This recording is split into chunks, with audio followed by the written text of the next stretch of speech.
Hello friends, welcome to season by Jo. இன்னைக்கு ஈஸியாக செய்கிற வெங்காய பூண்டு சட்னி செய்ய போகிறோம். ஃபர்ஸ்ட் ஒரு பேனில் கொஞ்சம் எண்ணெய் ஊற்றிக்கோங்க.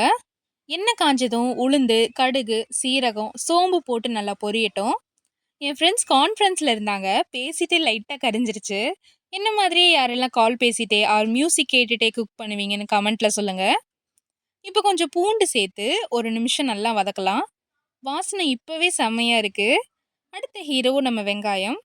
நீளமாக கட் பண்ண வெங்காயத்தை போட்டு நல்லா வதக்குங்க. வெங்காயம் சீக்கிரம் வதங்க.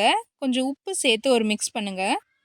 காரசாரமாக இருக்க கொஞ்சம் மிளகாத்தூள், அப்புறம் கொஞ்சம் தேங்காய் சேர்த்து நல்லா மிக்ஸ் பண்ணி ஸ்டவ்வை ஆஃப் பண்ணிவிடுங்க. இது நல்லா ஆறுனதும் ஒரு மிக்ஸி ஜாரில் மாற்றி நல்லா ஸ்மூத்தாக அரைச்சிடலாம். குவான்டிட்டி அதிகமாக இருந்தால் 2 தடவை போட்டு நல்லா ஃபைன் பேஸ்ட்டாக அரைச்சி எடுத்துக்கோங்க. திரும்ப அதே பேனில் கொஞ்சம் எண்ணெய் ஊற்றி தாளிப்பு ரெடி பண்ணலாம்.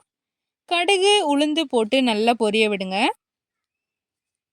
நம்ம அரைச்சி வச்ச அந்த பியூரேவை அதில் சேர்த்து நல்லா குக் பண்ணுங்க.